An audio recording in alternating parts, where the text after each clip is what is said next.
make sure on that ramp you'll be forced to travel northbound onto Spadina. And eastbound Lakeshore is heavy approaching Spadina to east of Jameson. It looks like around Jameson they still have the right lane blocked, but beyond that they've reopened all lanes.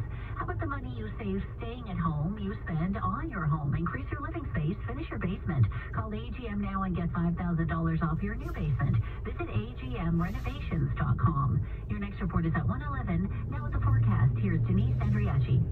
8 degrees, downtown Toronto feels like 3 thanks to that wind out of the northeast. Now we've got on and off scattered wet weather the rest of this afternoon. Evening and overnight, also the risk of scattered showers and isolated storms. So we'll be watching the radar.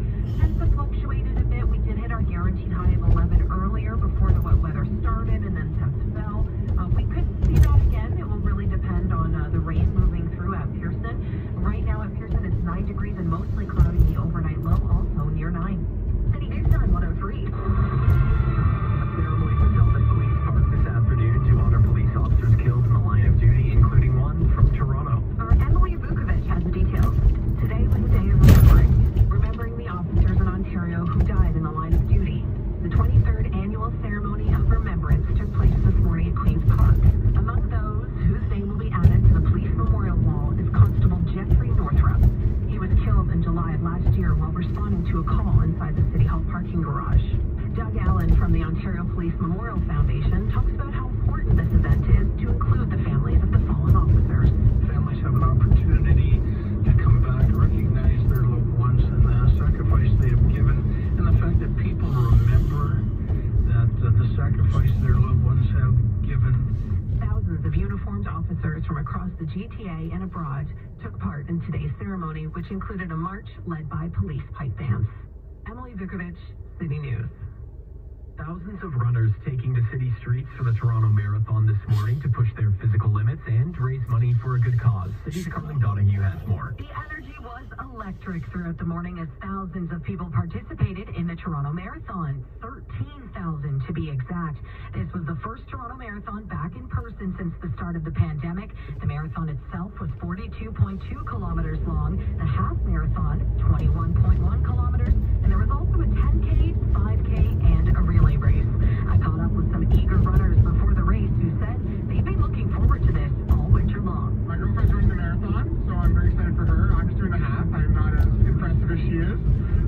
But just, it's nice to get out, and after the long winter, as always, get out and get the body moving. Now, of course, it's been a chilly Sunday in the city, but that didn't seem to get anyone down. This woman says she's had no problem training for the race, even through the tough Ontario winters. I think in Toronto it's not too bad. I actually enjoy running in the snow, so I ran outside the whole time. The top completion times for the men and women competing in the full marathon have now been recorded for this year's race. For the men, 2 hours, 29 minutes and 58 seconds, and for the women, 2 hours, 47 minutes and 59 seconds. Carly Donahue, City News. The City of Toronto has spent several months planning out the clearance of a homeless encampment at Trinity Bellwoods last summer. The information comes from documents obtained by activists using Freedom of Information laws, which had thousands of pages dedicated to the planning of this forced eviction. Homeless encampments first began popping up in the city around March 2020 when homeless people started refusing to stay in shelters over numerous concerns due to COVID-19. The city had confidential information on each encampment in a document dubbed Trinity Bellwoods Analysis. In June 2021, the city attempted to clear out Trinity Bellwoods with over 100 security officers, and the eviction turned violent. You're listening to City News. It's that time of year again. City's Ari Rabinovich has details for filing your taxes. If you haven't filed your taxes yet, the deadline is drawing near. Usually, the deadline to file taxes is April 30th every year. But because that day fell on a Saturday this year, the deadline is extended to the following Monday, May 2nd. There won't be any fines if you file on May 2nd. If you're self-employed, though, you can wait a little bit longer, as your deadline is June 15th. The CRA recommends whether or not you're self-employed, then you register for direct deposit to get your return much quicker. Ari Urbanovich, City News.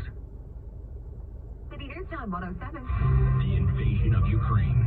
Evacuation efforts efforts are underway in Mariupol today after officials established a safe passage operation to remove civilians from the Azovstal steel plant.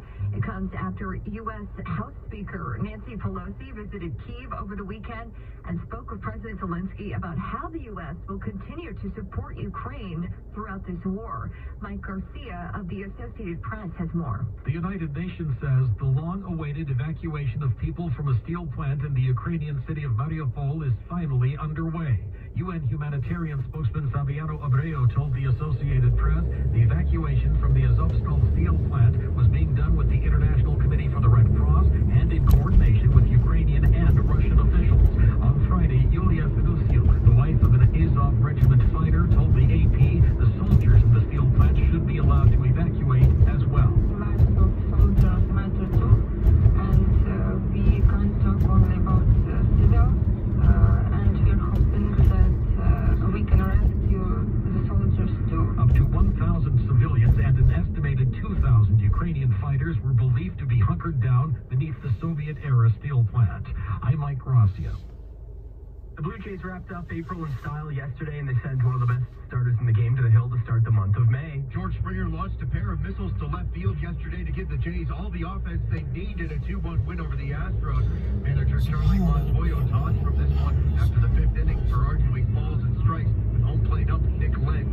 Montoyo says he was just sticking up for his guy. And deflecting attention from my MVP, so I'd rather watch the game from the office than gladly watching it from the office. The moment I see that, I'm going to go deflect the attention and keep my best player in the game. Bullpen was stellar again, allowing just one hit and 3 in the third inning. Jordan Romano earning his 10th save. Kevin Gausman has been spectacular in his 4 starts this season. He goes to the mound this afternoon on Sportsnet. Mike Leach, City News. Coming up in 30 seconds, we'll update gas prices. City News Time 109. City News is dedicated to honoring Indigenous history and culture. Committed to move forward in the process of reconciliation and respect with all First Nation, Métis, and Inuit people. This is City News 680. Need t-shirts, hats, or hoodies with your logo?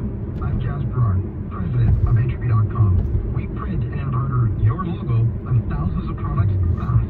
With 5-day order completion, we are your company's trusted uniform and swag source. All work is done in our Oakville plant, which means we take care of the quality, accepting orders for as low as $6,000. Start now at Entropy.com. That's ENTRIPY.com. Use promo code Radio15 for 15% off. Now the City News gas price update. Enpro says the price will not change on Monday, holding at $1.87.9 a liter at most GTA stations. You're suffering from depression and can't work. Your doctor and family both know you're too sick to work, and still, your long-term disability insurer denies your claim. My name is Aaron Waxman, and if your long-term disability claim is denied for any reason, call me at 416-661-4878. And don't worry about upfront legal fees, because there are none. At my law firm, my team of lawyers only get paid when you get paid. And before you call, you should always remember that there are no bad questions. 416-661-4878 or on your cell phone at # LTD. At Onlia, get car and home insurance for less. Directly online. No paperwork or phone calls required. It's all online with easy access right from your phone. Finally, coverage that clicks.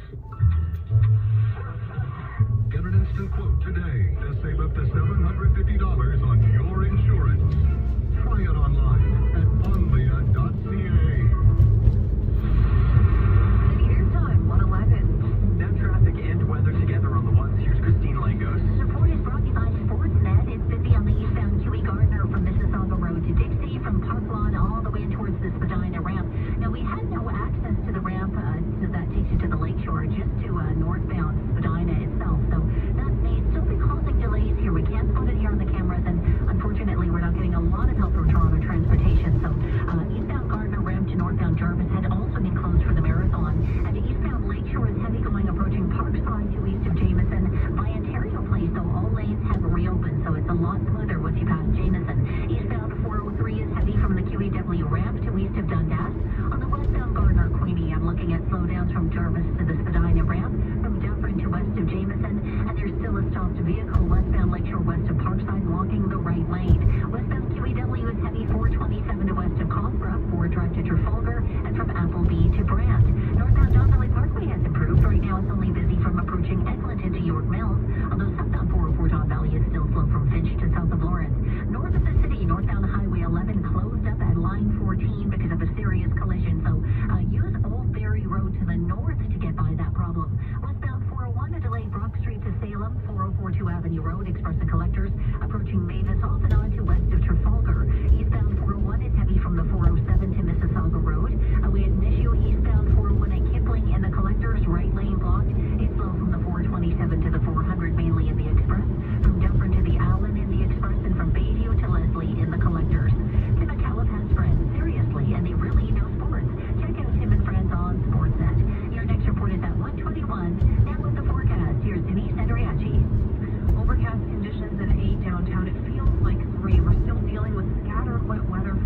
isn't working. I need more. More? More what? Well, more romance. What? Romance is my middle name. Your middle name is Kevin. Also, more excitement. We played board games at my mom's. That's exciting. Yeah, and more adventure. I'll make tacos on Monday. I'll grow sideburns. TELUS gives you more of what you're looking for. Save big with Stream Plus. Get Netflix, Discovery Plus, and more. Now available only on the 5G network that gives back. Visit TELUS.com/Stream Plus. Let's make the future friendly. Toronto's news. Now, this is City News 680. Everywhere. Overcast, 8 degrees downtown. Good afternoon. I'm Jared Launchbury. And I'm Kate Lee. Here's what's making news right now. Toronto Police Constable Jeffrey Northrup added to the Ontario Police Memorial today at Queen's Park during a ceremony to honor officers killed in the line of duty. He was killed last year while responding to a call at Toronto City Hall. Millions of dollars raised for charity during the Toronto Marathon today. Some 13,000 runners took part. And a reminder to file your taxes today or tomorrow. Monday's the deadline to do so without any potential penalties. City News time at 1:15. It's time now for sports, brought to you by Oracle, the Dreamland Murders on Audible. From Sportsnet 590 The Fan, good afternoon. For Judge Dave. Hey, good afternoon, Jared. The Jays and Astros have their rubber match this afternoon as Kevin Gausman gets the start for the Boys of Summer. George Springer's coming off that two-dinger performance yesterday, and he'll lead us off again with Bichette and Vladdy Jr. to follow. So the Blue Jays end their opening April with a 14-8 record. That's the fourth best in franchise history. And by the way, when they did it back in 1992, they went on to win the World Series. Just saying.